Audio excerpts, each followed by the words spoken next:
बार बार वजीर और मंत्रियों के दबाव देने से अंततः राजा खड्ग सिंह न चाहते हुए भी दूसरी शादी कर लेता है। सोचा बच्चों को माँ का सहारा मिल जाएगा। राजा खड्ग सिंह की दूसरी पत्नी, जिसका नाम चंद्रिका था, वो एक चंडाल औरत थी। जब राजा उसे विवाह करके महल लेकर आया तो रूप बसंत ने पूछा, पिताजी ये कौन है? राजा बोला, बच्चों ये तुम्हारी नई माँ है। अबोध बच्चे ये सुनकर खुश हो गए। सोचा नई माँ भी हमें कहानियाँ सुनाया करेगी, हमारे साथ खेला करेगी, हमारा लाड़ प्यार करेगी। इसी सोच के साथ बच्चे जब नई रानी के कक्ष में जाते हैं और माँ माँ कहकर प्यार से उसे पुकारते हैं तो चंद्रिका गुस्से में बोली, कौन माँ? कहाँ की माँ? मैं तुम्हारी कोई माँ वा नहीं हूँ, तुम्हारी माँ तो मर चुकी है। उन्हें धमकाते हुए आगे रानी कहती है, आगे से यहाँ कदम भी मत रखना वरना तुम्हारी खाल खींच लूंगी। मासूम बच्चे रोते रोते चुपचाप वहाँ से चले गए। जब राजा ने उन्हें रोते हुए रानी के कक्ष से निकलते देखा तो वो रानी के पास गया और कहा, क्या बात हुई रानी? बच्चे तुम्हारे कमरे से रोते हुए निकले। रानी बोली, ध्यान से सुनो राजन, आगे से ये बच्चे कभी भी मेरे कमरे ही नहीं, मेरे महल में भी नजर नहीं आने चाहिए। आप इनके रहने की व्यवस्था अलग कर दो। रानी की बात सुन राजा बड़ा दुखी हुआ। सोचा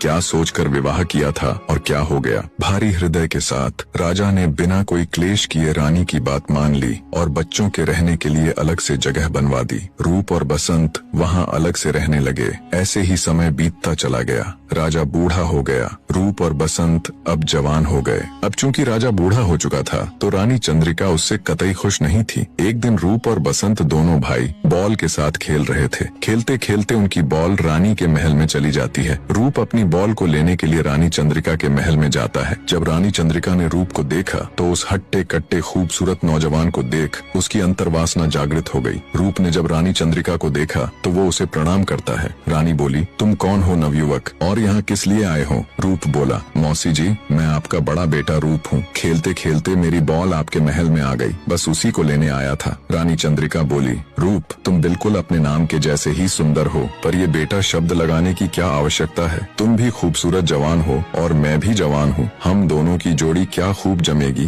राजकुमार रूप रानी चंद्रिका की ये बात सुन शर्म से पानी पानी हो जाता है और कहता है, मौसी आप कैसी बातें कर रही हो? मैं आपका बेटा हूँ, आप मेरे पिताजी की दूसरी पत्नी हो, आपको ऐसी बातें करते हुए शर्म आनी चाहिए। ये बात सुन रानी चंद्रिका गुस्से से कहती है, पिता की पत्नी? किस पिता की बात कर रहे हो? उस बूढ़े खूसट की। वो मेरी जिंदगी में मेरे लिए कोई मायने नहीं रखता। मेरे लिए तो तुम मायने रखते हो रूप, तुम्हारे साथ मेरी जोड़ी खूब बनेगी। रानी की बात सुन राजकुमार रूप शर्म और गुस्से से कहता है, कैसी बातें कर रही हो मौसी आप? सौतेला ही सही पर हुआ तो आपका बेटा ना। हे मौसी आप क्यों एक माँ बेटे के रिश्ते को तार तार करने में लगी हुई हो? रूप की बात सुनकर रानी को गुस्सा तो बहुत आया पर कुछ सोचते हुए वो अपने गुस्से को पी गई। बने